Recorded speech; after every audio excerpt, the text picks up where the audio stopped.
Good morning, everyone. Okay, there we go. This one works. Okay. Well, terrific.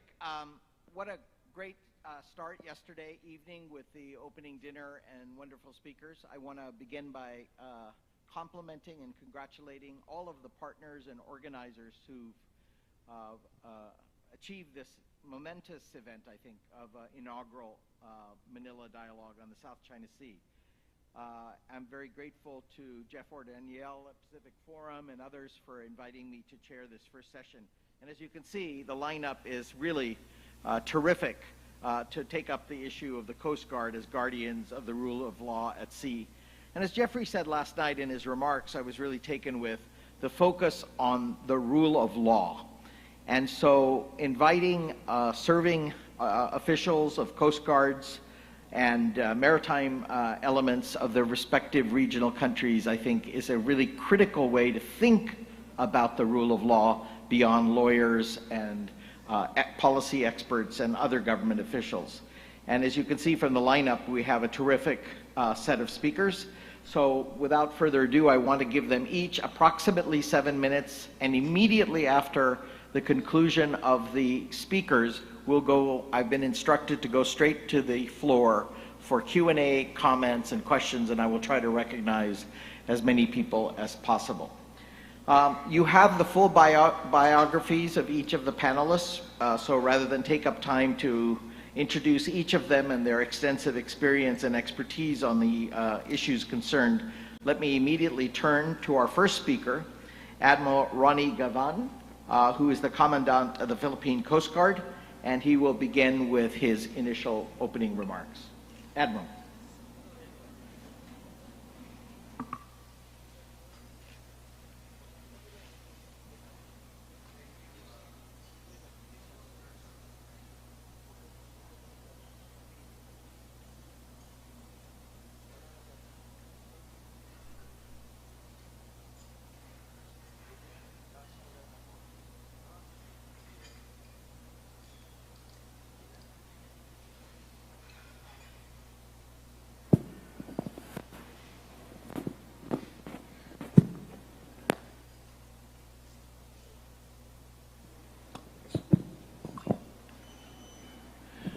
Sorry about that.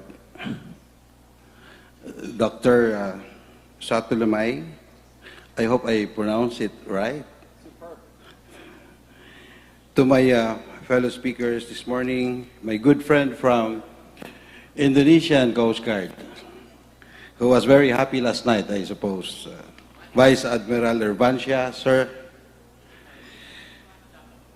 Vice Admiral Hiroaki Kanusui, representing Japan Coast Guard. He's the Vice Commandant of Japan Coast Guard. First Admiral Datuk Che Engku Suhaimi, Che Engku Daik, our friend from Malaysian Coast Guard. And of course, beside me, who I think is the youngest ambassador so far,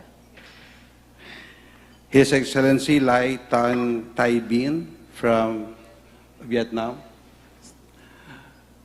Fellow attendees in this dialogue, the distinguished brains from all over the world who are here today, good morning.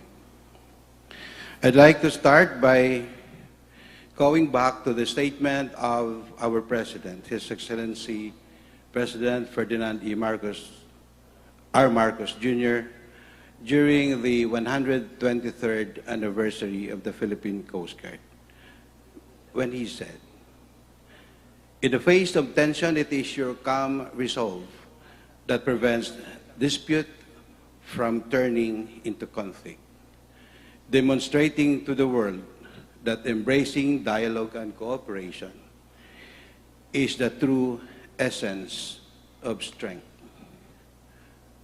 We are here today, obviously, because we are all strong. And to rephrase further the President's statement in the aftermath of an incident that transpired in the West Philippine Sea in June, he said, our Our great ambition as a nation is to provide a peaceful and prosperous life to every Filipino. This reminds me that indeed the role of Coast Guard in the new geopolitics in the West Philippine Sea is unique. As further clarified by the President, he said that Coast Guard should stand as the vigilant stewards of peace and order upon our seas to ensure that the rule of law prevails across all our waters. So for the Coast Guard, there is only one mantra: the rule of law. So for the Philippine Coast Guard, in pursuing this role, we are following 3 tracks. 1, we pursue maritime domain awareness and response, where we advance the United Nations Convention on the Law of the Sea and the Arbitral Award through our rules on the use of force, and telling the world that we abide by it and how others defy it. It is that first track that provides us with the ability to show to the world who follows the rules and who is the bully on the ground. And second, we strengthen our foothold on what we believe is ours according to law by creating for the country, establishing for the country as many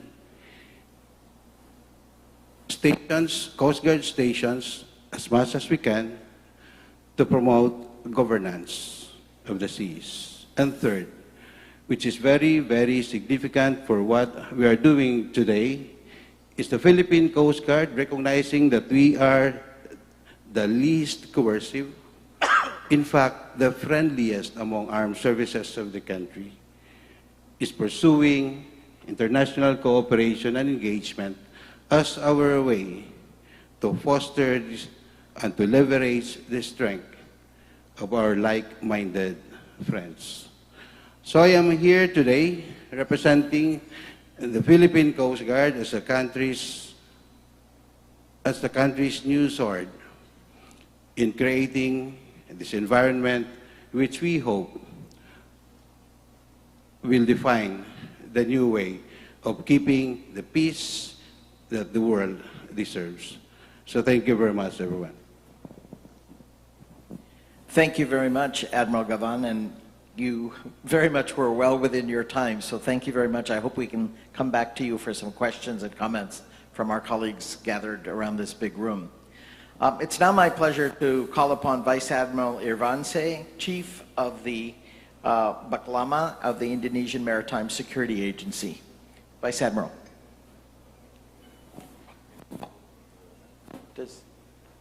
Does yours work, just in case? No? No. Okay, I'll give you this one. Okay. Thank you, Moderator. Excellencies and distinguished ladies and gentlemen, a very good morning for all of us. It's a great honor for me as Chief of Indonesian Coast Guard to deliver a speech at this forum. I would like to express my sincere gratitude to the government of the Philippines and our good friend, Philippine Coast Guard, for the opportunity. It is a privilege to join this highly respected forum and gather here to this session with Ambassador Lai Tan Bin, Admiral Gavan, Vice Admiral Kanasue, and First Admiral J. Engku Suhaimi. In this session, as we discuss the role of Coast Guard as the guardian of the rule of the law at the sea, how Coast Guard will maintain safety and security in the South China Sea, I would like to briefly frame our position. As the South China Sea is a strategic area that borders Brunei, Darussalam, the Philippines, Indonesia, Malaysia, Singapore, Vietnam, and China. In certain part, There are overlapping jurisdiction between claimant states, Brunei, Philippines, Malaysia, Singapore, Vietnam, and China, resulted potential conflict in this region quite high. In this sense, even though Indonesia is not a claimant state, as a law enforcement agency at sea, and in accordance with international law, including the 1982 United Nations Convention on the Law of the Sea, UNCLOS, Indonesia Coast Guard will remain consistently performing and jointly into its endeavor intended for maintaining the stability of the region. Politically and geostrategically, Indonesia's interests for a stable and safe South China Sea were due to its advantage, posing a significant road for international shipping. In addition to this reasonable background, Indonesia were considering its attention to national maritime waters which lies within the Andaman Sea, Malacca Strait, and Natuna Sea to be fully controlled and manageable.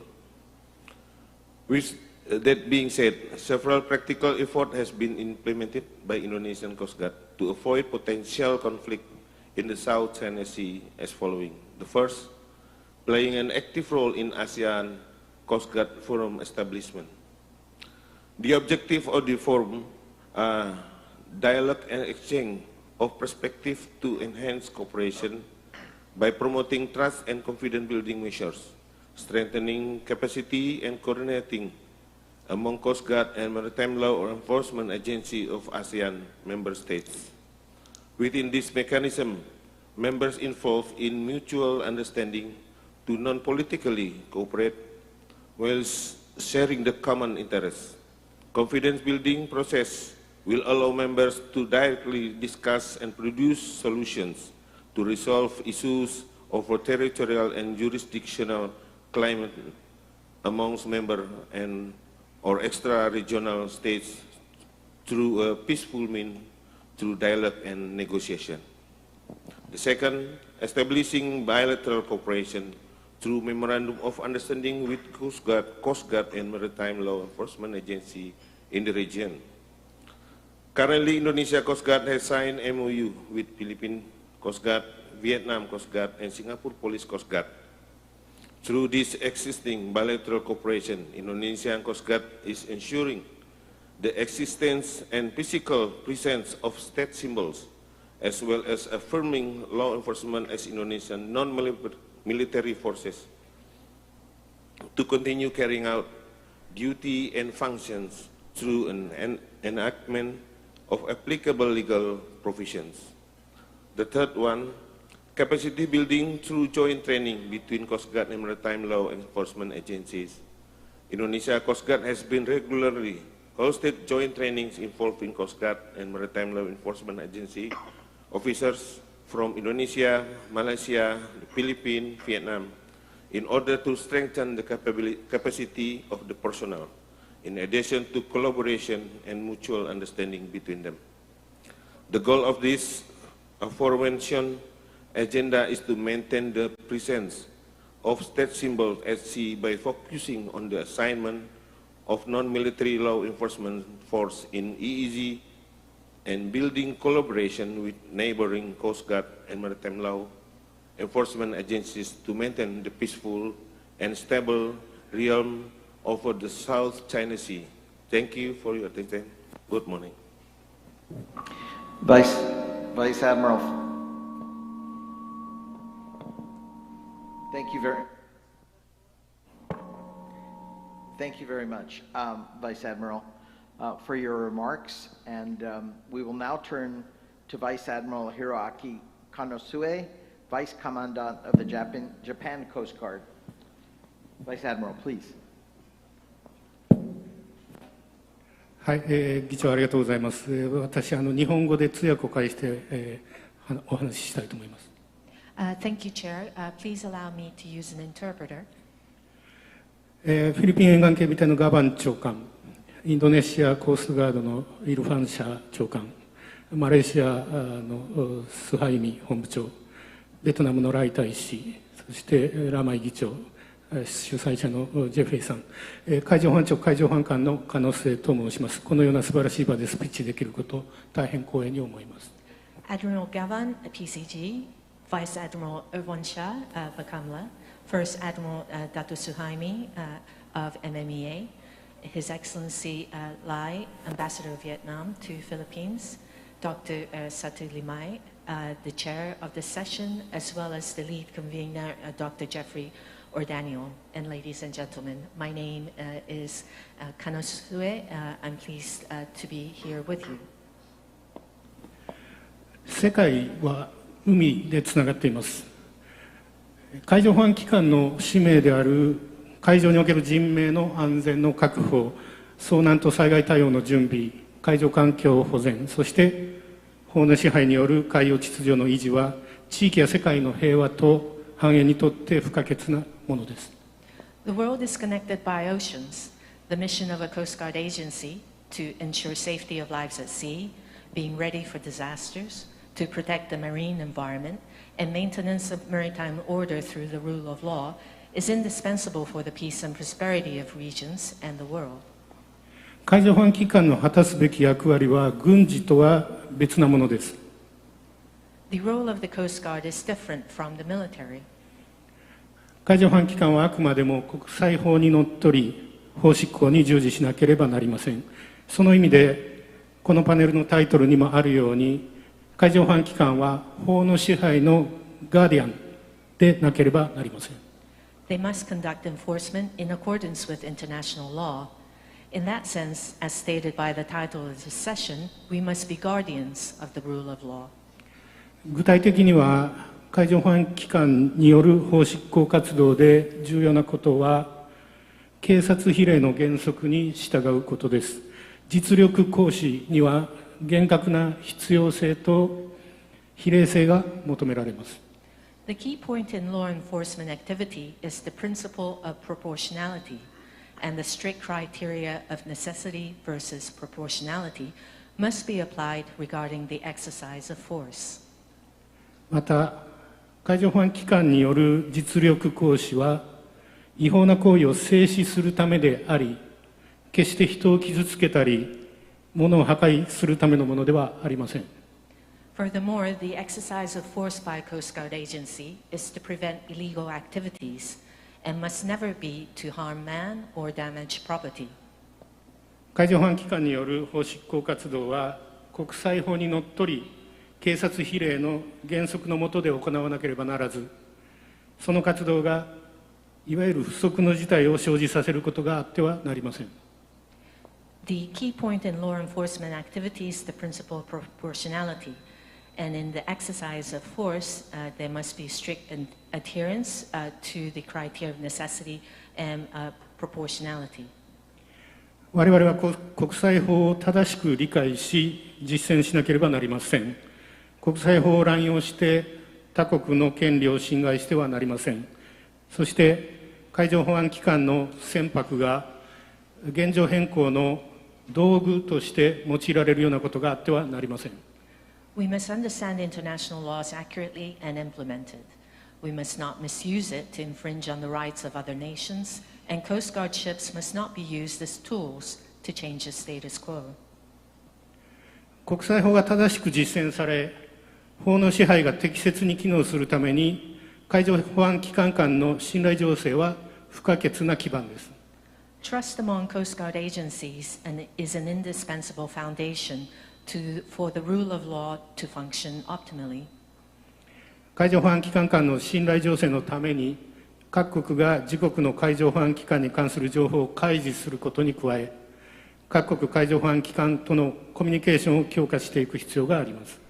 To build trust among agencies, in addition to nations disclosing information about their coast guards, the agencies themselves must enhance their communications with their foreign counterparts. この点、日本の海上保安庁は北太平洋やアジアにおける地域的な協力な枠組みを立ち上げ、継続的にその議論を主導しています。For this purpose, JCG has created regional cooperation frameworks in the North Pacific and Asia and has continued to lead discussions. また2017年には世界海上保安機関超下級会合 CGGS を立ち上げ、法の支配による海洋秩序の維持といった普遍的価値を世界中の海上保安機関と共有する取り組みを進めています。Furthermore, in 2017, we established the Coast Guard Global Summit to share the universal value of maintaining maritime order through the rule of law with the world's Coast Guard agencies. 本日ここにご参加の各国のコーストガード機関には、これら日本の取り組みに多大なご理解とご協力をいただいており、改めて感謝申し上げます。The Coast Guards represented here at this forum have understood and cooperate greatly to this effort by Japan, and I'd like to take this opportunity to thank them.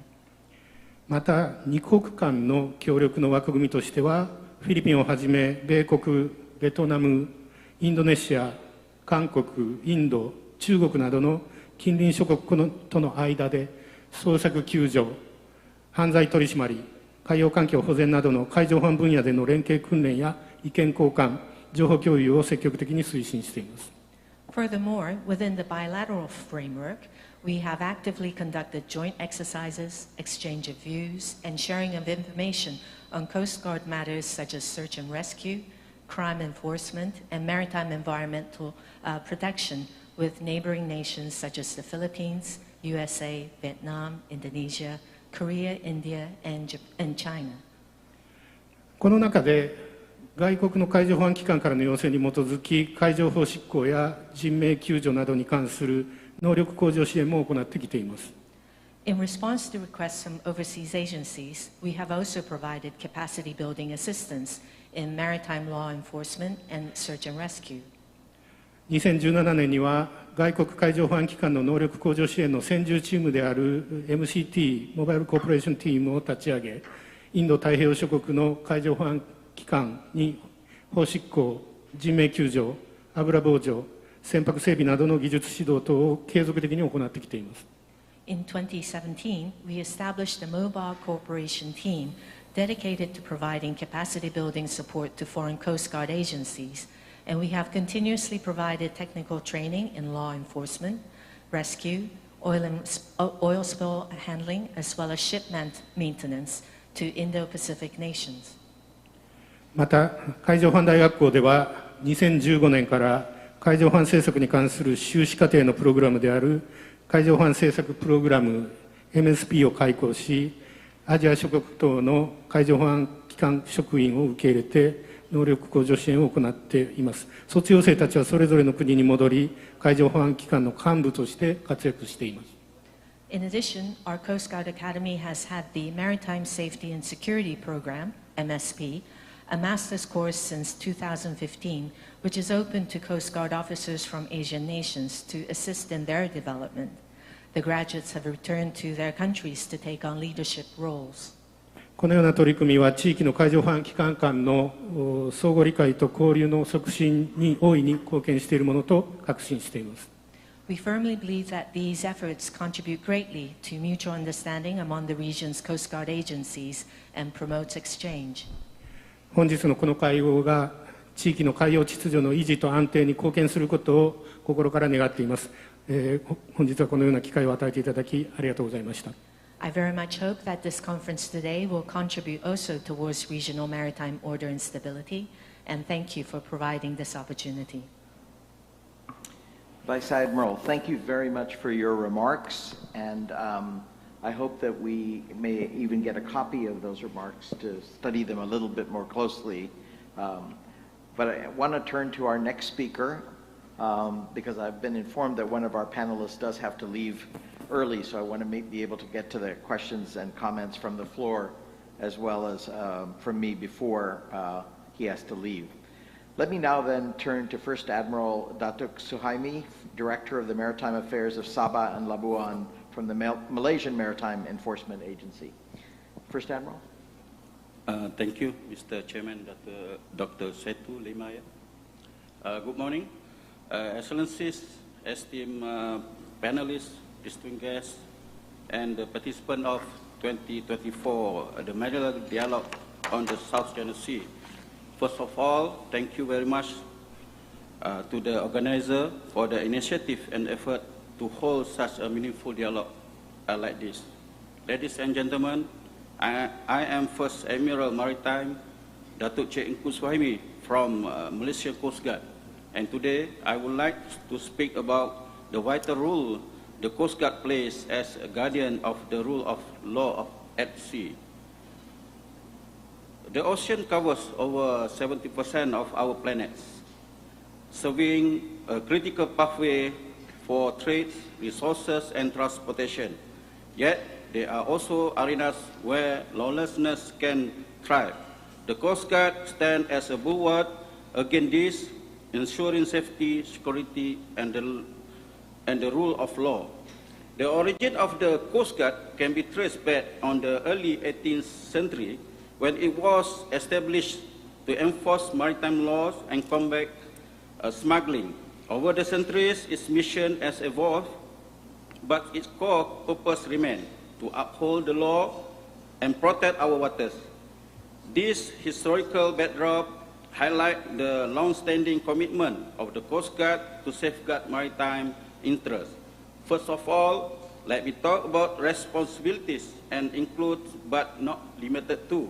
First is law enforcement. The Coast Guard plays a crucial role in enforcing various maritime laws, including fishery regulation, environmental protection, and immigrants laws, through the patrol, vessel inspection, and the cargo check. As a signatory to the United Nations Convention on the Law of the Sea, UNCLOS, Malaysia ensures the protection of its territorial waters and adherence to international maritime law. As the Asian-China Dialogue Relation Coordinator, Malaysia is committed to finalize the South China Sea Coast Code of Conduct to promote peaceful resolution and respect for maritime rights. The Coast Guard supports this effort by enhancing surveillance, enforcing UNCLOS provisions, and contributing to regional stability and the rule of law in the South China Sea. Second is search and rescue. The Coast Guard is often the first responder in maritime emergencies. The search and rescue operations save thousands of lives each year, reinforcing the principle that the law protects all individuals regardless of nationality. The third is counter-narcotic operation. The Coast Guard plays a critical role in combating drug trafficking at sea. By intercepting illegal shipment, it contributes not only to national security, but also to global stability. Number four is environmental protection. Protecting a maritime ecosystem is an essential aspect of our mission. The Coast Guard enforces regulation that prevent pollution and ensure sustainability practice, emphasizing the rule of law in environmental stewardship. Despite their crucial role, the Coast Guard faces significant challenges. First is resources limitation. With vast area to cover and limited resources, the Coast Guard must prioritize its mission, which can leave gap in enforcement. The second, increasing the threat. Modern piracy, human trafficking, and environmental crime are on the rise, demanding more sophisticated responses and international cooperation. The third, jurisdiction complexities. The ocean's boundaries are often murky, with overlapping jurisdiction complicating enforcement effort. The Coast Guard must navigate these legal challenges while maintaining effective law enforcement. And of course, we need to look into action to overcome those challenges. Among all, the challenge is the importance of international cooperation.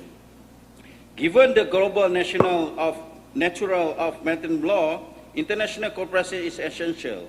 The Coast Guard collaborates with other nations to share intelligence, conduct joint operations, and harmonize legal framework. Initiatives such as the Proliferation Security Initiative and the Global Maritime Crime Program exemplify how collaboration enhances the enforcement of the rule of law at sea. Malaysia itself had shared the important role played by Malaysian Coast Guard in maintaining the sovereignty of countries' water and also best practice in enforcement and also strengthening the regional cooperation, especially at our maritime borders. The role of technology. Investment in technology have transformed the Coast Guard capabilities. Drones, satellite tracking, and advanced surveillance systems improve their ability to monitor vast ocean expanse. This tool enhance situational awareness and support effective enforcement, ensuring that the rule of law is upheld even in remote areas. In conclusion, the Coast Guard serves as a vital guardian of the rule of law at sea, facing complex challenges with resilience and determination. Their multifaceted responsibilities not only protect national interests but also promote global stability and security. As we look to the future, we must support their effort, recognizing that the ocean must be governed by law, ensuring safety for all who traverse these vital waters. Thank you. Thank you very much, First Admiral Suhaimi, for your remarks. We now turn to not a Coast Guard officer, but to the Ambassador of Vietnam to the Philippines, His Excellency Lai Tai Bin. Thank you, Chair. And thank you very much for giving me the opportunity to speak today. So, Excellencies, distinguished guests, and friends, this morning I could listen to my friends and other panelists for a lot of insightful commentaries into the Coast Guard cooperation, and so I try to keep it short. As you know, the Coast Guard cooperation is agreed by almost everyone that very essential, very crucial for enforcing the international law and enhancing cooperation against threats and non-traditional security issues. But the problem there's one problem that many people ask, which is how effective it is for the Coast Guard cooperation. And there are reasons to ask that question because usually there are some factors that can prevent nationals, regional countries from effective cooperation. Unlike the Philippine Coast Guard, which has a very long history, a lot of Coast Guard in the region are quite young with limited capacity. And I think that sometimes cooperation among the Coast Guard also, impacted by the lack of trust and confidence, especially among the conflicts or heightened tensions. So it is very important to see how we can enhance cooperation among the Coast Guard substantively.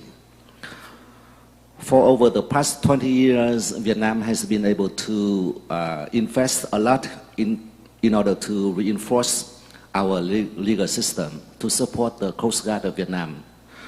And this is, we based on our foreign policy, especially the ones related to the South China Sea, with the main principle of peaceful resolution to the disputes, multilateral cooperation, and the adherence to international laws and norms.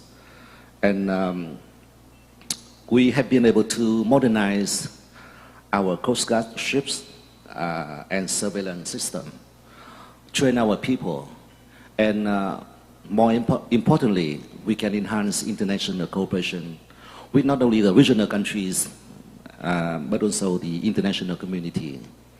And among our best relationship, Vietnam and Philippine Coast Guard has been a highlight, especially during this year. I remember that Admiral Gavan was one of the first high-ranking Filipino government officials that I met just after I arrived here. And thanks to his leadership, thanks to the good relation between the two countries, and the strategic partnership between Vietnam and the Philippines, in 2024, we could do a lot of things among the two Coast Guards. We signed an MOU between the two Coast Guards during the state visit by President Marco Jr. We reactivated the hotline between the two Coast Guards. We did a lot of exchange of delegations, including the Admiral's delegation himself to Vietnam. And there was the first ship visit from Vietnam to the Philippines. And we also had the first joint exercises in search and rescue and fire prevention and protection. And you may provide our friends with more detail on those things. So in the future, I think that Vietnam and the Philippines will be continuing to share information between the two Coast Guards, having more joint activities to address the threats and non-traditional security issues, and also to enhance capacity training, which is very essential to both Coast Guards. And the cooperation among between Vietnam and the Philippines underscore the value of collaboration over competition in maritime security issues, not only between the two countries, but I believe that it will be among law enforcement agencies in the region in the future. So thank you very much for the attention. Thank you very much, Ambassador. Really appreciate your comments, including raising the issue of some of the constraints that affect Coast Guards, as well as some elements of regional cooperation. I've been advised that Admiral Gavan has to leave early from this panel, so I do want to take the opportunity while he's here to ask some questions, but as I do so, to invite all of those around the room, because this session is supposed to be very interactive, to please prepare your comments and or questions for either the panel as a whole or a particular speaker while we first start off with Admiral Gavan, and then I'll go to some of the other panelists. And please just use the standard practice of raising your tent card or somehow capturing my attention. I can't see everyone because I have bright lights in front of me, facing me, but I'll try to identify around the table, or forgive me if I point to you. Admiral Gavan, you had one remark about the 3 tracks that you're using. And you mentioned a couple of items in each of the tracks, but I'd like you to say a little bit more, particularly since we are here in the Philippines, a little bit more about the Coast Guard's plans for its capacity and for developing further capabilities. And second, I wanted to raise the issue that we're talking about a theme on guardians of law. And in that spirit, there is international law, and many of you spoke about it, but there have also been national laws promulgated around the region about maritime issues. And in the Philippines, as I understand it, the maritime zones and the archipelagic sea lanes laws are about to be signed. And so I'd like you to say a little bit more about what you anticipate as a guardian of law, of the rule of law, for national legislation relating to maritime areas, not just UNCLOS, and how you see that affecting. And for the rest of the panel, these questions are specifically for Admiral Gavan, so before he has to depart, but I would ask you to also address the issue of how you see rule of law for enforcing national laws on maritime issues, as well as international laws. Please, Admiral. Thank you, Doctor. I think there are 2 items, the capability development, and second is the authorities that we have, not only the international law. Well, I'd like to start from by highlighting that we in the Coast Guard believes that for us to be strong, we have to address 3 things. One is the authorizing environment, or the legal basis as to why we exist, and as to how far we can go and do things. We have recently been accorded by the administration with the opportunity to have more ships. A few days ago, the President approved the acquisition of 40 ships from France. Previous months, he also approved the acquisition of 5 ships from Japan and a few others which will be built here. In all, we'll be receiving around 49 ships. And starting 2027, we will be adding at least 49 ships to our fleet. So that will more than double the capability of the Philippine Coast Guard. And also we're investing in our surveillance capabilities. But more significantly, I think we are also investing so much in our human capital. The Philippine Coast Guard is now more than 30,000. We're looking at being 37,000 before the year ends next year. And with that, I think we'll be one of the most manned Coast Guard in this part of the world.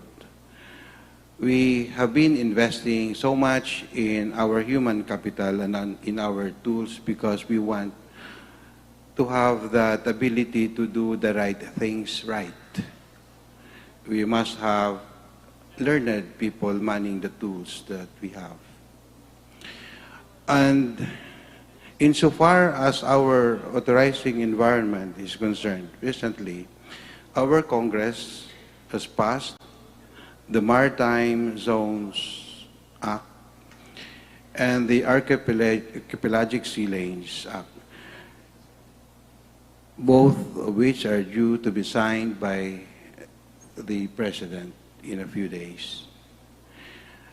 We are law enforcers, and fundamental to the things we do is we must have clear laws to enforce. And for us to have clean hands when we go to court or international court, we must make sure that our local laws are aligned with international laws, particularly or including UNCLOS and other instruments. So that two laws actually do not only empower us to perform certain actions at sea, but at the same time also shows to the world that the Philippines is a responsible state, because those two laws also recognize the obligations that we have, especially when, as we claim, that we are an archipelagic state. The Coast Guard will be playing great roles in enforcing these laws. The Maritime Zones Law will define the extent of our territorial sea, contiguous zone, and exclusive economic zone.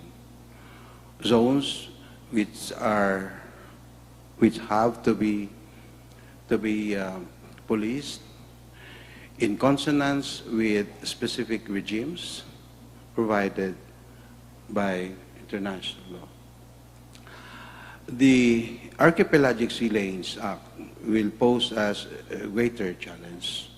The Philippines is an archipelagic state with 7,641 islands, and we have so many routes normally used for international navigation. We anticipate the stresses this law will bring when the international or the global shipping will have to adjust their routes to these specific routes defined by the law. The conflict or the tension between shipping economics and security might come into play in the coming years, and the Coast Guard will have to be prepared to exercise our rights and obligations along these sea lanes. So we are at this stage now. That's why we are trying to develop the Philippine Coast Guard not only as a protector of rules, but the instrument of the country in fulfilling its obligation. Because after all, the Philippines us, just like the other Coast Guards or countries represented by the Coast Guards here, is a very responsible state. We abide with the law. We abide with the law. We are not we are not bullies. Filipinos are shaped by their forebears to be a peace-loving people. And that's why it has been very, very clear in several pronouncements of our president that the rule of law must prevail. That's why you can observe in the West Philippine Sea that no matter how ugly things have become, my people, the Philippine Coast Guard personnel, have remained calm, have remained professional, but unyielding, because it is what we are as people. After all, it is written in our Constitution, the country renounces war as instrument of national policy. So we will try to prevail through the rule of law, with the help of our neighbors and with the help of our friends, partners, and allies. We know that we can prevail because we believe that us, our fellow friends, our fellow Coast Guards in ASEAN, we believe that we are on the right side of the road. We can afford to chill, but prevail. Thank you. Thank you very much, Admiral Gavan. I do want to invite the other panel members to address, if they wish, this question of how you see your role as guardians of the rule of law, both for international law, and many of you mentioned UNCLOS in your opening remarks, but also for your national laws, and how you see that role being addressed to your national Coast Guards. Is there any? Please. Thank you. For Indonesian Coast Guard, to maintain the security and stability of the sea, of our waters, it should be referred to UN clause. There is no other rule. There is no other law of the sea. We wish all countries to use this law of the sea for maintaining our relation together to maintain security and safety. So, beside that, we always to elevate our quality of dialogue, quality of discussion for, especially for neighbor country, because we cannot deny that our intention, our interest at sea may be the same. All countries, especially in the regional. That's why we have to keep the safety and security together. As a neighbor country, we can do it together. No other way, I think, to maintain the security and safety in the waters in the regional, but only dialogue, discuss, and work together and have a cooperation together. That's my opinion. Thank you. Thank you very much, Vice Admiral. Would any of our other panelists like to address that question? No? Okay. Well, we have about, I think I counted 8 or 9 people on the floor, so I want to turn to them. And please forgive me, some of your tent cards came up after I made the list. I'll get you on, but I will do my best to go in the order that I saw the names come up. So starting first here with John Bradford. Thank you very much, Satu. I guess I get to go first because I fortuitously sat closest to you. Yeah, you saw me I first. turned to the right and saw you, John. Thank you. I wanted to take advantage of this particular panel and the particular makeup of senior Coast Guard officers and diplomats to ask a question about the ASEAN Coast Guard Forum. I also wanted to congratulate the Philippine Coast Guard for hosting the third meeting of that forum in Davao City earlier this year. Actually, I have three very short questions that are interrelated. One, now that it's met 3 times and it's been acknowledged in the ASEAN Foreign Ministers Statement, is the ASEAN Coast Guard Forum considered fully institutionalized, or is there more work to be done? The second question is, if there is more work to be done, what are the barriers or the challenges which are preventing that work or making it hard? And third, I think it's undeniable, everyone in this room would agree that this is a positive development, but the question is it an incremental development or is it a potential game changer, given the value that Coast Guards are playing in rule of law in this region? Thank you. John has just given us another conference subject, which we're not going to take up in 45 minutes, but it's fair question, and I'd like to turn to the panel. Admiral, since you have to go, do you want to start first, and then we'll go down the panel? Yeah, I'm the current chair, so I will respond. You're the current chair, so please do begin by responding, and then we can go. Yeah. We need the microphone, I'm afraid. Thanks. Thank you, John. I am a fan of yours. Actually, I've read some of your papers before. I'd like to respond as the current chair of the ASEAN Coast Guard Forum. The first question, whether or not it has been institutionalized, not yet, but we're getting there. And we are aspiring not to be part of Annex 2, but instead to be part of Annex 1, to be an ASEAN body. It's a work in progress, but the good thing is participation has been getting better. What are the challenges? Well, of course, interests of states are uneven, but the positive thing is we are talking with each other. Whether or not it is beneficial, it is. Because we in ASEAN believes that for as long as we talk, for as long as we engage each other, then we are achieving our goal. I think I missed the third one. What was the third, John? I just was wondering if we should see this as incremental progress or a potential game changer. Yes, it is a game changer. The rule is the rule of law. And if we can get the Coast Guards of the ASEAN states, which now serve as the fulcrum in this new geopolitics, I think we can shape the environment conducive for the rule of law to prevail. And there are different points of intersect amongst us, as mentioned by my counterparts. We all believe in the rule of law. We have all shared several IMO conventions to which our states are parties.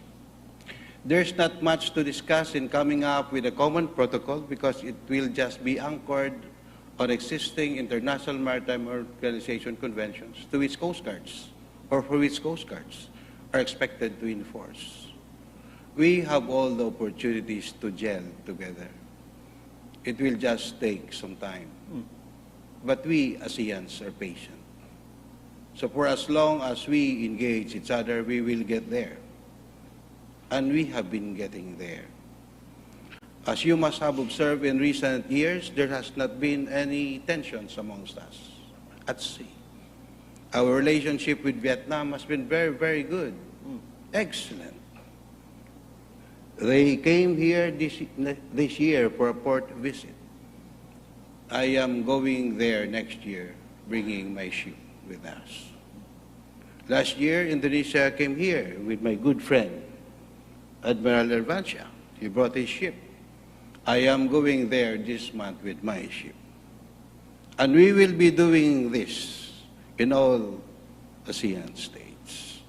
After all, we're one people. We're bound by our common culture, and we are all peace-loving people. It is a game changer. Let's just be patient let's just support it. Let's give it some time. Thank you. Thank you, Admiral. Ambassador Tai Bin, you mentioned some differences in Coast Guards across the region, some impediments to cooperation which bear on John's question and Admiral Gavan's response. Can you say a little bit more? Is your reading of the ASEAN effort similar, or do you foresee maybe a longer period of development of this effort? Yeah. Okay. Hello. Okay. Yes. Thank you. Personally, I think that in the long term, ASEAN cooperation is very important, and I'm sure that ASEAN Coast Guards are doing very well with each other, and but for the time being, I think that in order to enhance the enforcement capabilities, I think that bilateral relations are very important, and we should focus not only in international cooperation, ASEAN cooperation, but also bilateral relations in order to achieve, the overall good impact to the maritime security in the region. And, not only among other countries, but also from the Vietnam's experience, we found out that without adequate capacities and capabilities, we cannot promote Coast Guard cooperation effectively among countries or within ASEAN ourselves. Vietnam had a lot of experience in this regard, and that's why you can see that over the past 10 years, Vietnam invested a lot into the modernization of our equipments, surveillance system, and personnel training. And if you look at some incidents happening in the South China Sea for the past 10 years or more, you can see very clearly that the lesson from the battlefield is that we have to reinforce ourselves first before reaching out. And even now, I think that there are still a lot of differences, and sometimes not only the capacities, but also the mutual trust and confidence building within on the regional countries. So I think that we should push forward everything at the same time. Yes. Presumably some of this cooperation could help address those distrust issues. Are there any other of our Coast Guard officials who would like to comment on this issue of the ASEAN Coast Guard efforts? Yes. If there are any others who'd like to speak, and then otherwise I'll turn to Greg Poling as the next person on my list. Thank you. I want to add a little bit. ASEAN Coast Guard Forum is initiated by Indonesian Coast Guard. Beside the bilateral cooperation, which is very important, but we feel we have to have ASEAN Coast Guard Forum as a ASEAN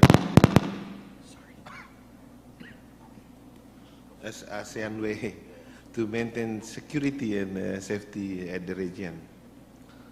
We try to put the ASEAN Coast Guard Forum inside become a sector body of the ASEAN.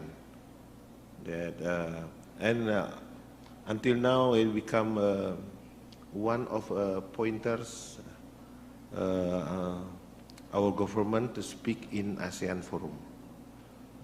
Hopefully, next time, ASEAN Coast Guard Forum will become a sector body of ASEAN. This is the way how the ASEAN Coast Guard to work together and show the world how ASEAN Coast Guard to maintain security and safety and in the region. as we can see, as Coast Guard forum, always like brothers, like neighbors, like old friend. If we met together, that's why I see this is the opportunity how Coast Guard become unite together in ASEAN to maintain security together. Thank you. Thank you very much. Thank you very much. I don't think there's anyone else on the panel, so let me go to Greg Polling, was the next on my list. Please, Greg. It's not working, Greg, so maybe use a neighbor's, or if we could get a microphone to someone. Any luck here? All right. Better. Thank you very much, Satu. My question is specific for Admiral Irvansyah. 2 days ago, thank you. 2 days ago, the China Coast Guard left Indonesia's EEZ after spending 20 days harassing a Pertamina survey operation. I haven't checked the AS this morning. Maybe Ray Powell has. I don't know if it's come back, but at least 20 days. It has not come back.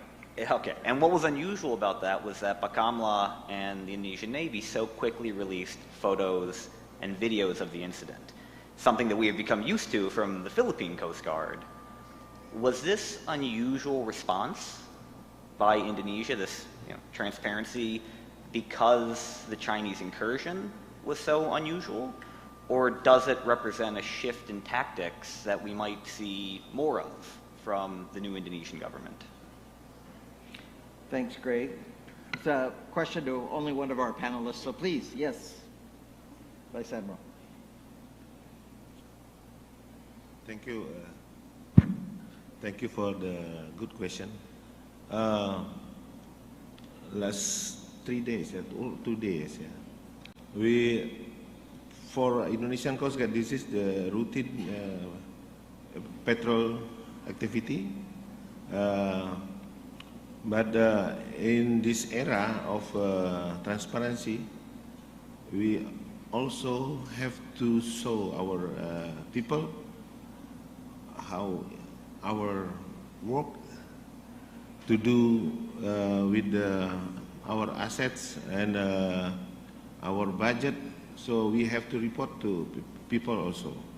That's why every time we have something in our patrol, we share to the media for our responsibility of the duty to maintain security of Indonesian water. In fact, many news that we share, maybe only one news the people are interested of.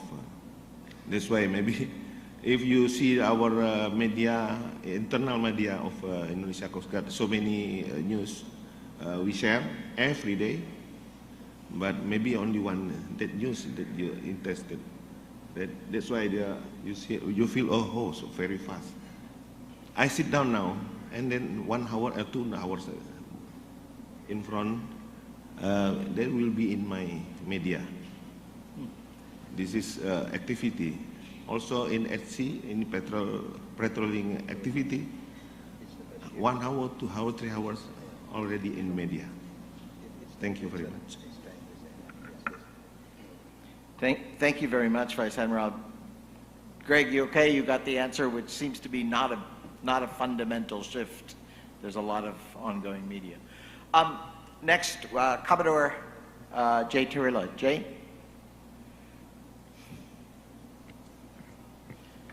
The Philippine Coast Guard champions transparency in the West Philippine Sea in support of the rules-based order. Would it be possible for the Coast Guards in Indonesia, Malaysia, Vietnam also to do the same in exposing unlawful behavior of some state actors in the South China Sea? And if yes, can the Coast Guards in East and South China Sea can be able to have information sharing with other countries for us to counter such malign operations in the South China Sea? Thank you. Jay, we'll turn to our panels, but I just want to clarify, are you asking the question as setting up a new information sharing network or use existing platforms and or mechanisms to share that East China Sea, South China Sea? Well, yeah, but my first question is, are countries from Vietnam, Malaysia, Indonesia are also going to replicate transparency in exposing unlawful behavior in the South China Sea? Thank you, Commodore. Thank you. Can we start with our ambassador from Vietnam, and please ask all of our panelists to respond to this question.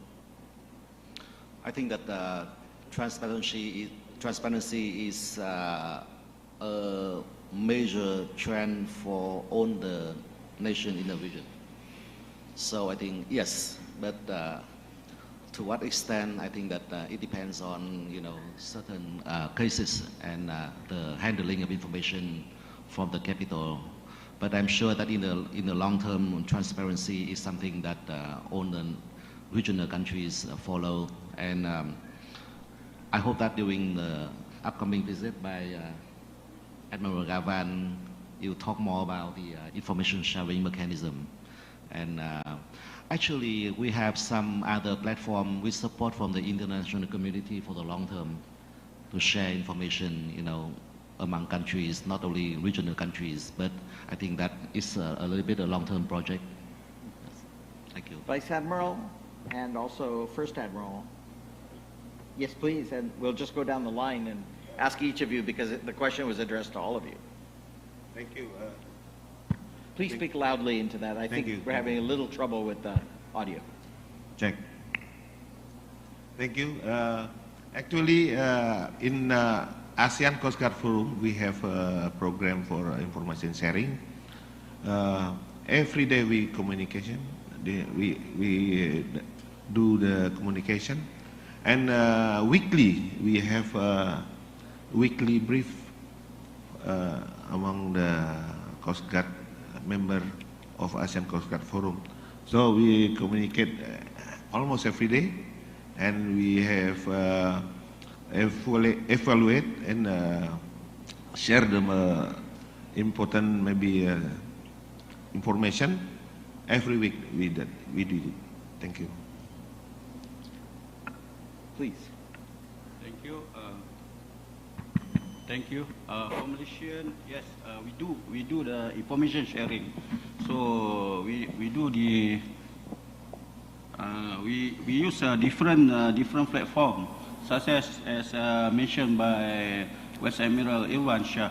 We use Asian Forum, Asian Coast Guard Forum, which we use our Asian bilateral meeting, and we also do our exercise. Then we also contribute in intelligence sharing by our counterpart in our neighbor countries. So that is information sharing we do all among our Coast Guard. Thank you.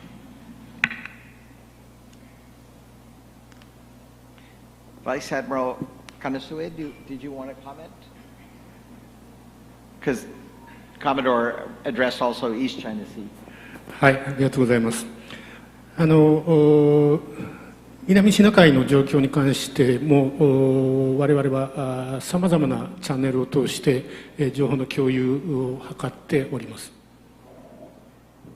Thank you. With regards to the South China Sea, we make use of various channels in order to share information with our counterparts. 特にフィリピンコーストガードとの間では極めて緊密な情報交換をしておりますし、今後さらにそれを強化していこうという動きをしております。In particular, with the Philippine Coast Guard, we have a very detailed information exchange with each other, which we intend to enhance even further.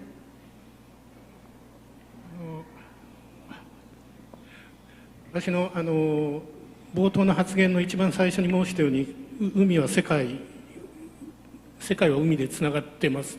で特に南シナ海の状況というのは日本の経済にとっても極めて重要なエリアになります。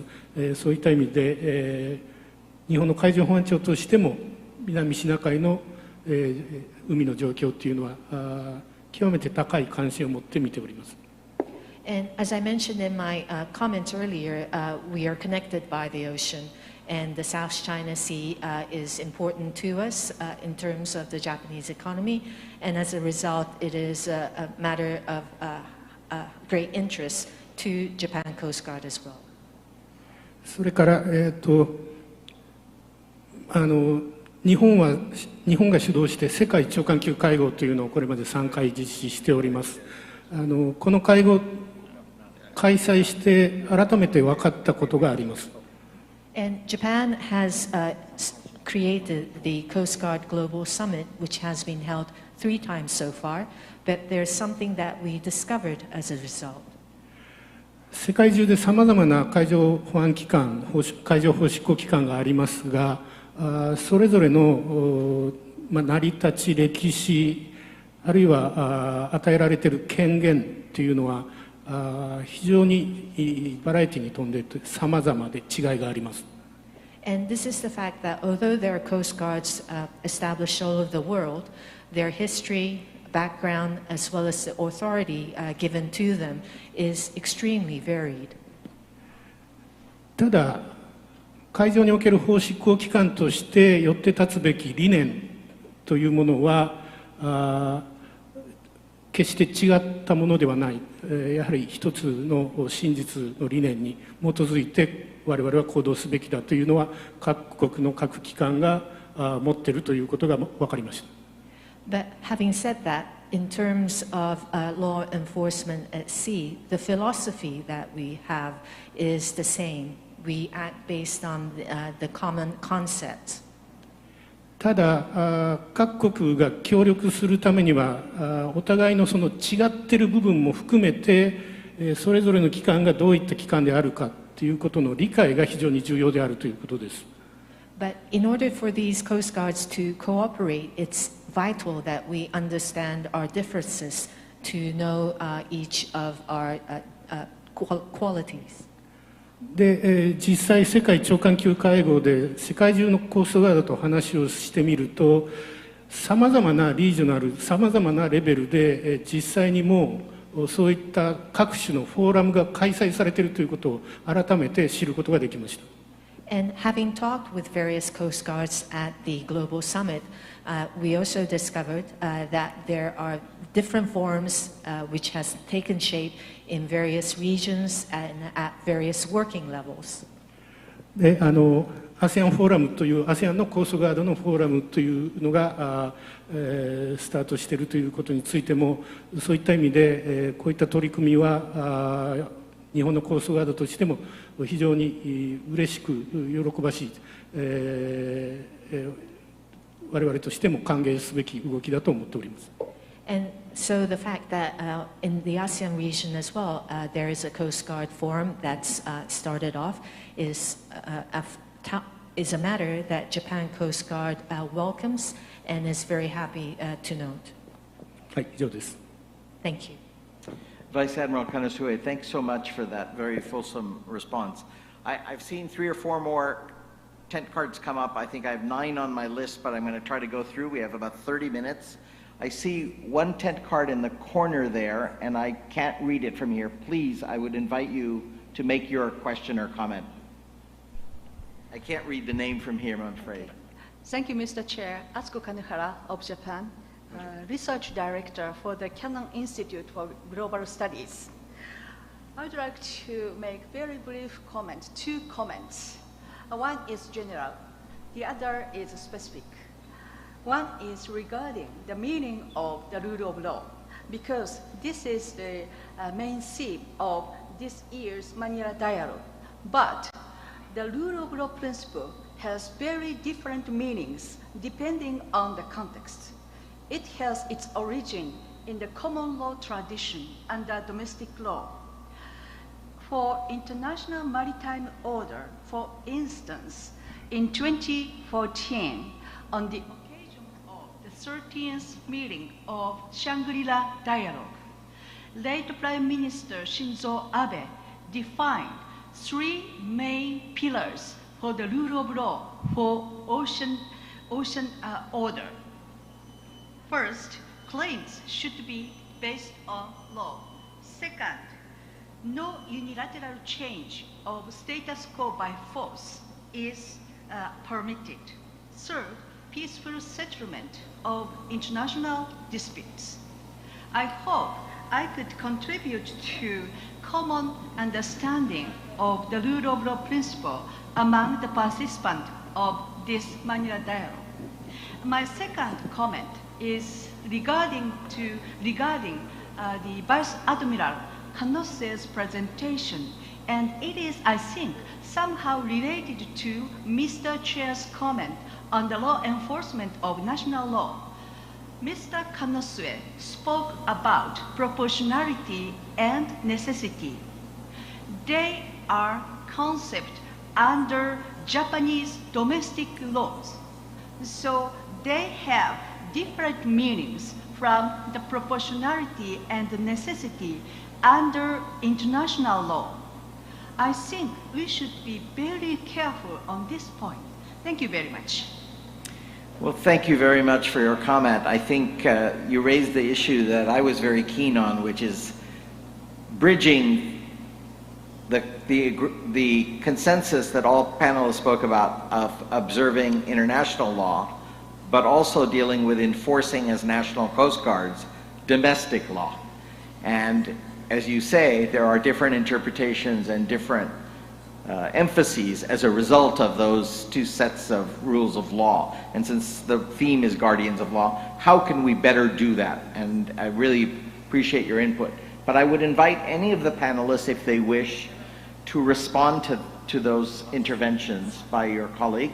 And if there are none, we will move to the next question. But I do want to give you a chance if you wish to say something specific. Anyone? Vice Admiral Kanasue, please. 金原先生、ありがとうございます。ご指摘の通りだとは思います。Thank you for the comment. I'm totally in agreement with what you said. 国際法、国内法に取り組む場合、あるいは国内法を制定するときに、国際法との整合性をどう図るかという問題は非常にセンシティブな問題。Between international law and domestic law, when you formulate domestic laws, you need to consider how it relates to existing international laws.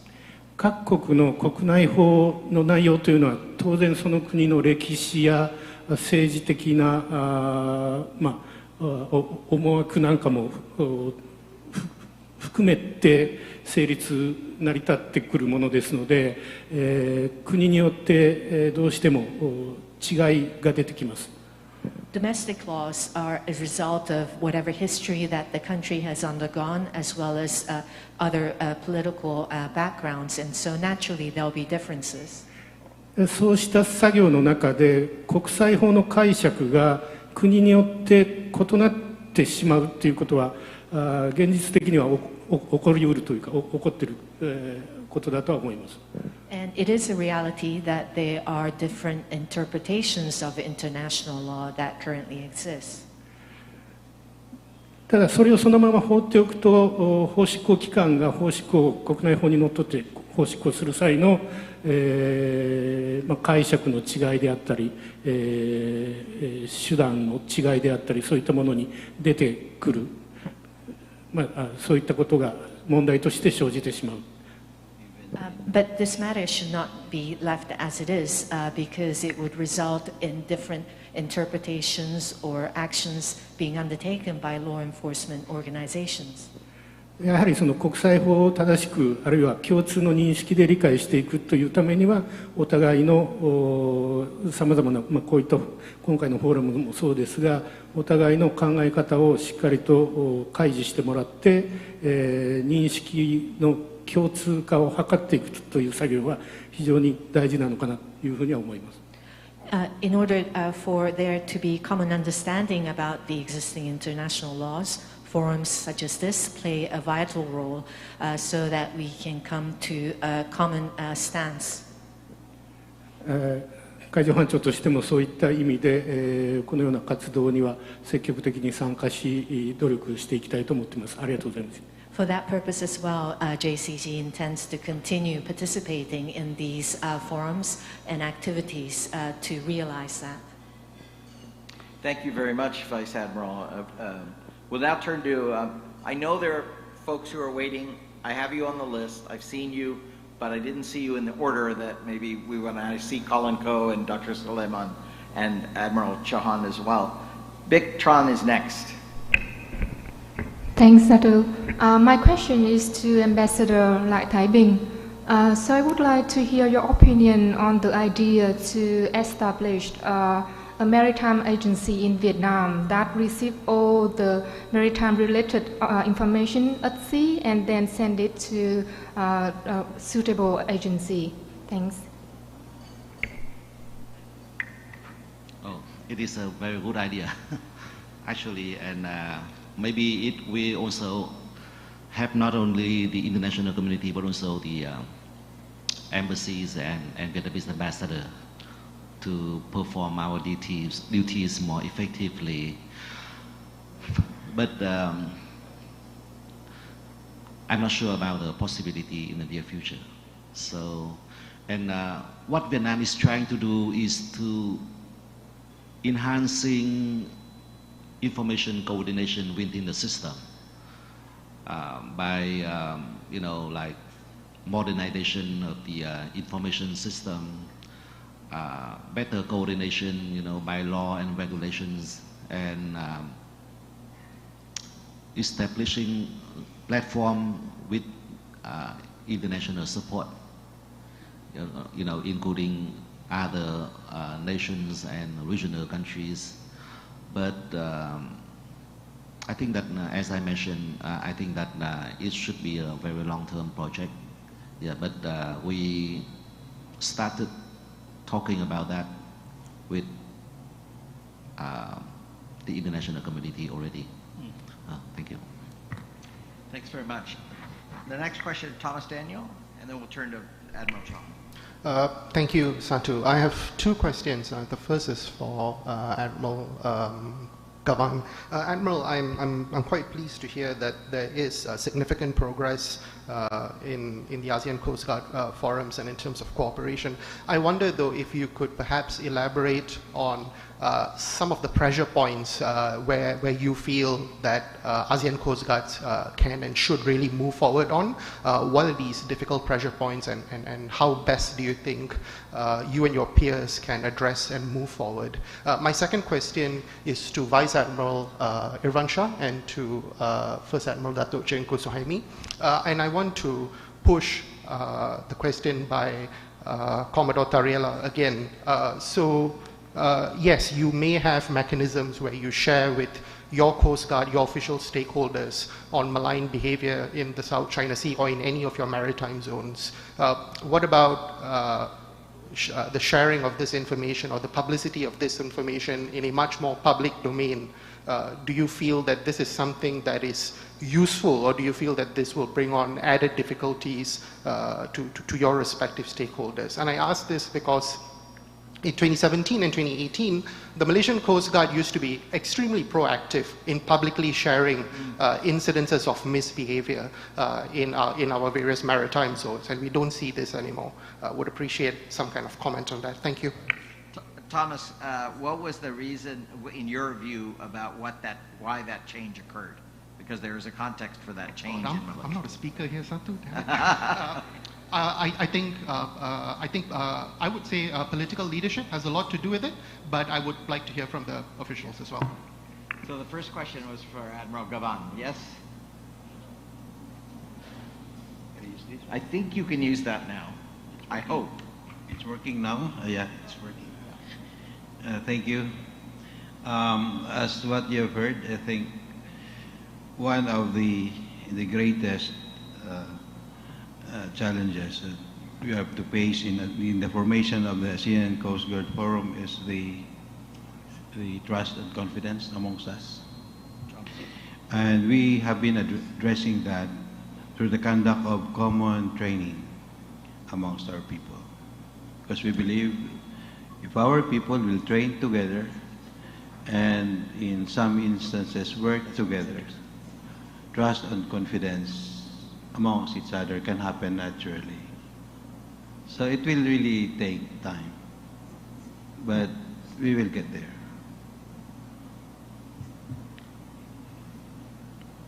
I hope that answers your question. Thank you. Thank you. And I think the next question that Thomas had was to Vice Admiral Ivance and to Admiral Kanusue.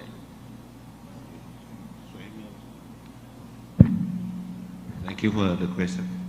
For Indonesia Coast Guard, all the information, all the news is open, and everybody welcome to us. The data, information from us. But actually, usually the media will come to me, will come to us. We go to all media. We don't have any media, all media addresses. We don't know everybody. But if media see this very good information, good news, everybody can come to our office and our media center. Thank you. Vice Admiral Kanusue. Oh, yes, please.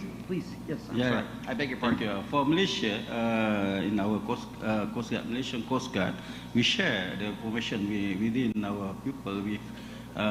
You can find now in social media. It always we send our information about anything happen, what we do in our waters by catching them, by arrest them. So we show in our social media and other thing in our also mass media, such as in our what we call by our minister. So that's all.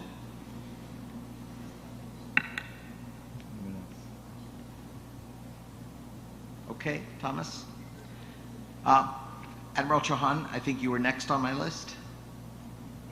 Thank you very much, Satu. My name is Vice Admiral Chauhan. I'm the Director General of the National Maritime Foundation in New Delhi. I have one question for the panel and one comment and one specific question. So let me address the panel as a whole. During the various discussions of collaboration between Coast Guard organizations in terms of their actual operations, I'm not talking about training, I'm not talking about information sharing.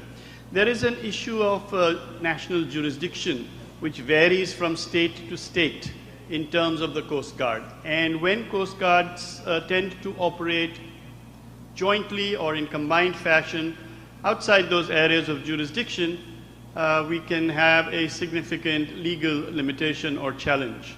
So, and in the ASEAN Coast Guard Forum, how is this, or is this being discussed at all, and if so, what is the outcome? And my specific comment is actually arising from Admiral Irvancia's comment that UNCLOS is the only law at sea.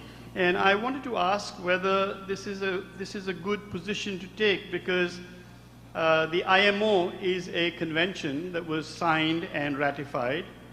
The COLREGS is a convention that was signed and ratified and determines the behavior of seagoing entities. So if we, or the ITU is a convention that was signed and ratified, and these three put together actually determine the behavior of entities at sea. And if we concentrate solely upon UNCLOS, then do you not think that we are diminishing our approach in terms of the number of legal instruments that we can bring to bear so as to curb bad behavior at sea? My specific question is to Admiral Gavan. And that is that I was very impressed, of course, and like everybody else, with the sudden expansion of the Coast Guard here in the Philippines. However, sudden expansion of capacity and capability are not matched, because you can suddenly expand the numbers involved of ships, you can expand the number of training academies you have, but that won't automatically lead to the number of trainers that are going to be required of a certain quality. And so you could end up in the situation that China finds itself, where this vast sudden expansion of all kinds of seagoing security agencies is not matched by good training, leading to unprofessional behavior at sea. How then will the Philippines address this issue of the training of its personnel in this? I know that you said that there is a large amount of effort being put on capability enhancement, but where will the trainers come from? Thank you. Thank you. Thank you, Vice Admiral. Admiral Gavan, why don't you do the specific question, and that'll give time for the rest of the panel to respond to the larger question about the different legal regimes and opportunities. Please. So that'll be the last question. And then you're can leaving. expand. Yeah, thank you. Yes, sir, thank you very much for that very candid observation. I agree with you. A sudden change in one aspect of our capability can lead to stresses in the other aspects. We recognize the .EMPLF as a framework to guide us in our capability development, from doctrines to organization, training, material. Personnel is just one, leadership, facilities, and even the sustainment requirements of the capability should be addressed in harmony, in sync with each other. We know that, we're aware of that. And that's why we are taking our expansion through a phasing scheme. It can take us a few years to get there, we know. But what I'm saying is the government is now very, very serious in putting its resources to where its mouth is. The country has prepared the Coast Guard to be its instrument in advancing its interest at sea. So the government is pouring in money to enable the Coast Guard pursue that rules-based and peaceful approach in securing our interest at sea. When are we going to complete this process to be that big Coast Guard that we aspire? It will take a while. And thank you very much for reminding us that there is such a thing that we should be very, very concerned about. That stress. It can snap. Some elements of the capability can snap at some point if we don't manage it well. Thank you, sir. Thank you very much, Admiral. For the rest of the panel, there was Vice Admiral's question about different regimes, not just UNCLOS, but maybe others would like to comment on the. Please, Ambassador. I'd like to take some short comments. So, yes and no, but I think that until now, UNCLOS should be still the overarching legal framework that we should follow. Yeah, although I understand that there are, other legal mechanisms, and sometimes the interpretation of even UNCLOS still, have some problems for us to discuss over time. And actually, you are right that over the past few years, especially around the 40th anniversary of the UNCLOS, there was a lot of discussion about the legitimacy, accuracy, effectiveness of UNCLOS governing the issues at seas and in oceans. But so far, it is still the most important legal document that we have to rely on in order to enhance international cooperation, related to the sea. And for the activities out of the jurisdiction area, I know that in the region and international arena, we have to talk a lot about that. But from the Vietnamese perspective, as we stated in our law, if we have activities out of the jurisdiction area, we should follow the regulations of international law and the international agreements between Vietnam and other countries. Are there any other comments on Vice Admiral's question? Otherwise, the organizers would like to take a quick photo before Admiral Gavan leaves, and then we'll come back to the questions. We're just going to be very adaptable and flexible. Vice Admiral Ivanse. Yeah, maybe a short answer. Everybody know the law for the maintain the security, how to measure the distance of the border from only in UN clause. IMO only regulated for the port security, for security of sailing, and COLREC is only like a traffic regulation, how to sail with the ship, so how to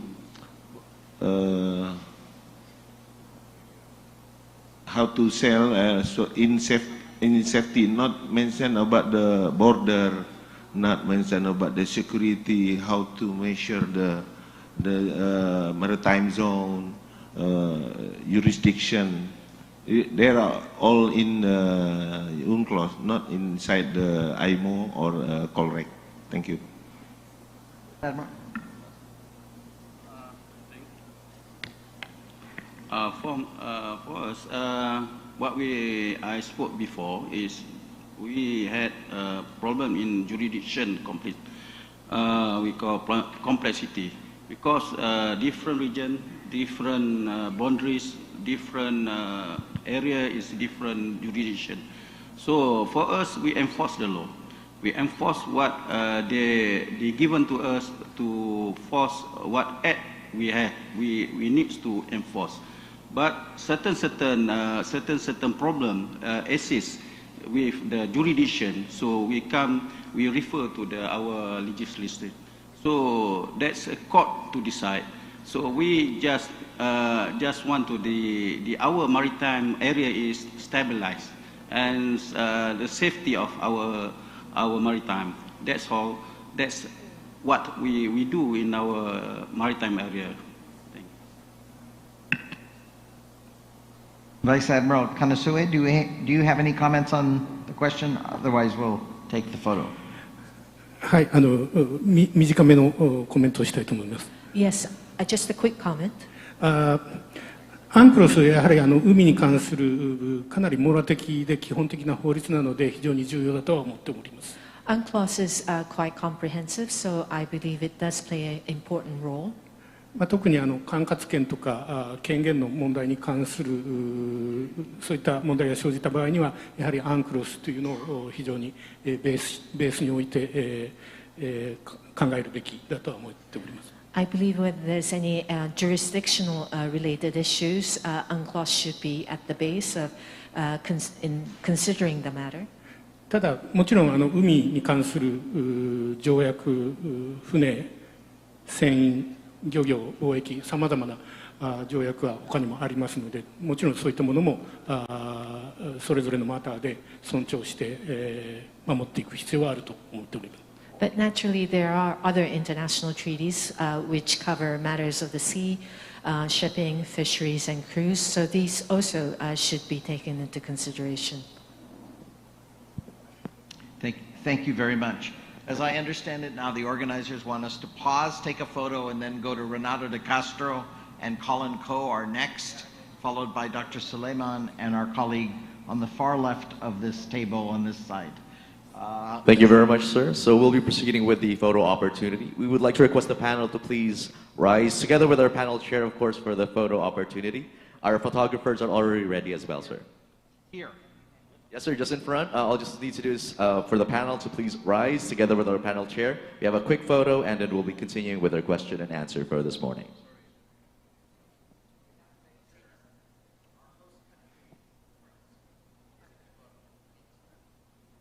Requesting our photographers be ready, sir. The main photographer is already ready. We'll have a quick smile in 3, 2, 1.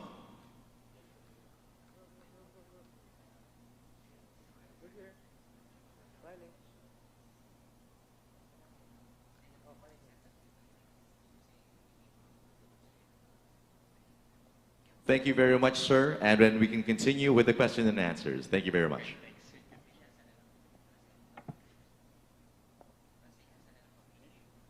Yeah, as the host, I'd like to apologize for that I have to leave early. But rest assured that I will be leaving behind a person who is more competent than me. Commodore Tariela is designated to stand in my stead while I'm away.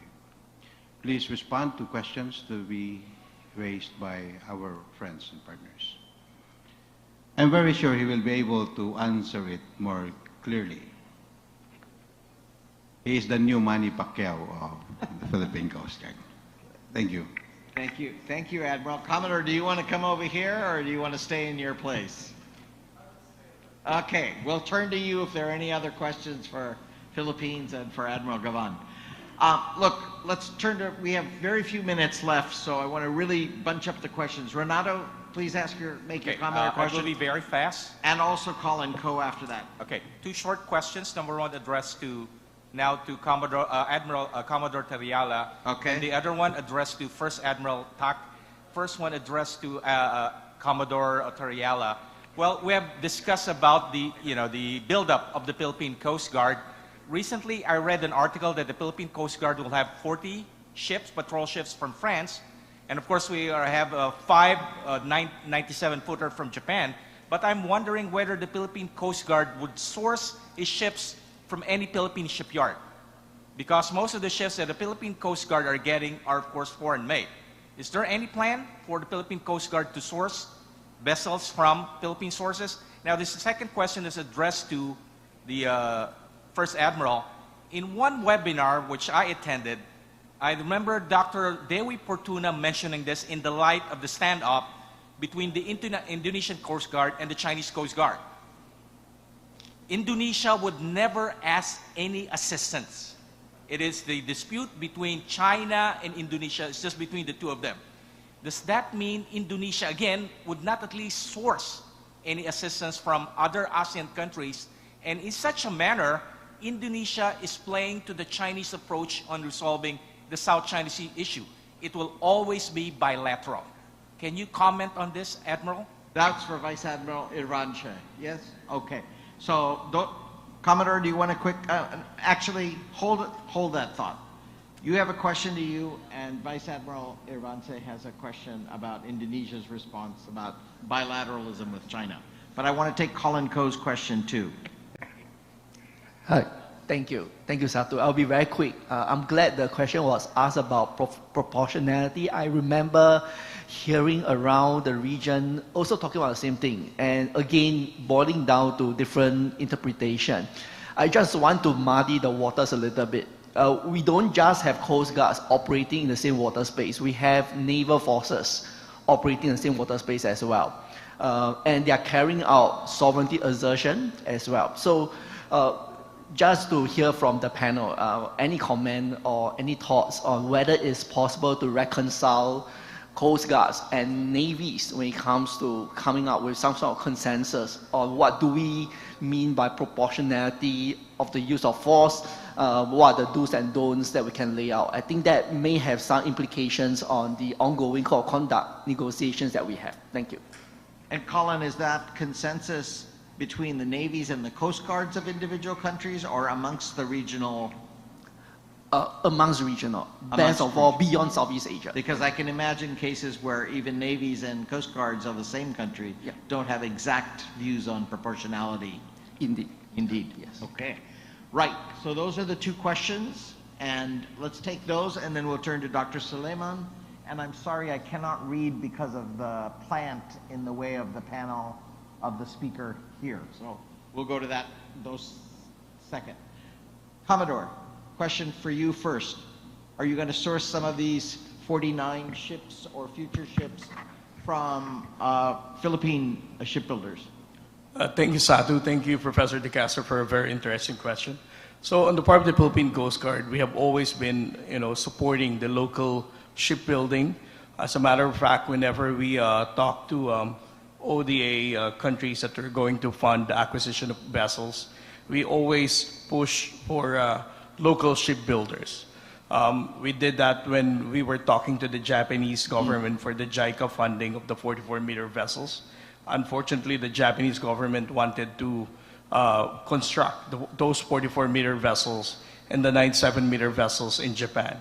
Now, for this French vessel that was discussed by the Commandant, out of those 40 vessels, 20 of that will be constructed in France, and then the other 20 will also be constructed here in the Philippines. So, just to simplify my answer, the Philippine Coast Guard supports the local shipbuilding, but again, it is dependent on those countries who's going to fund the construction of those vessels. Thank you, Commodore. And for the other question, please, Vice Admiral Irvance. Thank you. For cooperation, bilateral or multilateral, is in our Coast Guard is decided by our Ministry of Foreign Affairs. Thank you. Okay, so it's a foreign affairs decision on cooperation. Okay, on Colin Coe's question, for anyone from the panel would like to address the issue of proportionality and the possibility of consensus about proportionality, given that both navies and coast guards are operating in contested spaces and trying to assert sovereignty. And I would say not just navies, but coast guards are also asserting sovereignty. Thank you, Mr. Ko. For Malaysian, we know the Navy function and Coast Guard function is different. So we running the white hull diplomacy, and the Navy is grey hull diplomacy. So this is different. So we just we know what the function of our Coast Guard is. We search and rescue. We enforce the law. So the Navy is to defend our nation. So this is different. We can do a law enforcement because they didn't have any act or any power to run the law. So law enforcement is belong to Coast Guard. So that's all. Thank you very much. And Vice Admiral Kanasue, you had raised the issue of proportionality and had an exchange with Dr. Kanehara of the Cannon Institute as well. Did you want to comment, sir, on this? はい、海軍とコーストガードの関係については、各国でその組織や権限、機能というのは異なっているというのが現状だと思っています。With regards to the role of the Navy versus the Coast Guard, authority and functions that is bestowed upon each organization differs from country to country. 日本の場合は、海上保安庁と、海上自衛隊、とは完全にその権限をこう分けています。In the case of Japan, the authority given to Japan Coast Guard and the self-defense forces is very clearly and markedly delineated. 海上保安庁の任務にも権限にもミリタリーの要素は一切入ってませんし、そのような活動をしてはいけないということが法律に明記されています。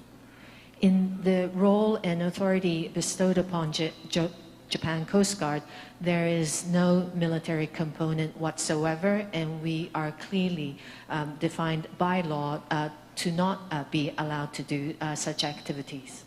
一方で、海上保安庁の能力で対処しきれない事態が起こった場合に、それでも法執行の警察活動として対処する必要がある場合には、海上自衛隊がその役割をすることができるという法律があります。On the other hand, if there is a circumstance which Japan Coast Guard's capabilities is unable to handle, then there is a authority given to the self-defense force to carry out the law enforcement on its behalf. これは例えば海上保安庁の巡視船がスピードが足らなくて追いつけないという時に海上自衛隊の船でより速いアセットで追跡をしてもらうというようなそういったイメージです。So this, for example, this is a case, for example, if the Japan Coast Guard patrol vessel is not fast enough in order to pursue a suspect ship, but the self-defense force asset can, then they would take on that task. ただこういったケースの場合は海上自衛隊の船は、軍事力としての実力行使はしてはいけない。あくまで警察活動としての武器の使用の範囲にとどめなければならないという制限がかけられます。But there is a limitation placed upon the self-defense force asset in this situation where they are not allowed to operate as a military force, but strictly as a police enforcement agency. こういったように日本の場合は法執行活動と軍事活動あくまで、はっきりと区別して、そこにグレーな状態がない形に、なってます。So in the case of Japan, law enforcement and military activities is clearly separated and defined so that there is no gray area. そういった意味では日本は法執行はあくまで法執行で、貫くというスタンスですが、この辺は国によっても考え方も違っている部分はあるかとは思っております。So in Japan, the understanding is that law enforcement is done by a law enforcement agency, but there are different positions taken in other countries. 我々の場合はその法執行はあくまで法執行で気がついたらミリタリーにステージが変わっているといったことがないようにというために、そういった法の成り立ち権限の付与の仕方になっているということです。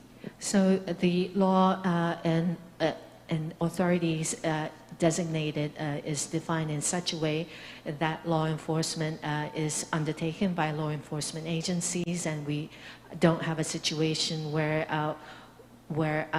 after the excitement, there's a realization that they had switched to a military type of activity. Thank you very much, Vice Admiral Kanasue. Jeffrey, we're running a little bit late, as you know. There were two last speakers who wanted to intervene from the original list. Do we have time to take those two together? No. Fair enough. Thank you for the clear instructions. I'm sorry, but we do have to end the list. I know our panelists will be here for a few moments, so Dr. Suleiman and our colleague at the very far end of the table there, I can't read the sign. Please do come up and ask our panelists, but please join me in thanking a superb group of ambassadors and Coast Guard officials from around the region for this morning's opening session. Thank you very much.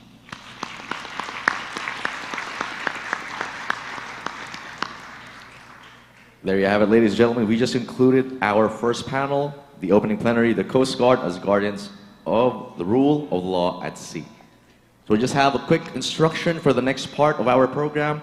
It's going to be two things. The first part will be working lunch, which is going to be beyond the superpower regional approaches to maritime security, burden sharing, a Conrad Adenauer Stiftung special working lunch roundtable, and this is by invitation only. So those invited participants should proceed to apartment 301 in the third floor. And the rest of the participants may proceed to the grand kitchen at the second floor for our lunch. And of course, please be back by 1:30 p.m. or earlier. And let's give ourselves a big round of applause and everyone have a great lunch.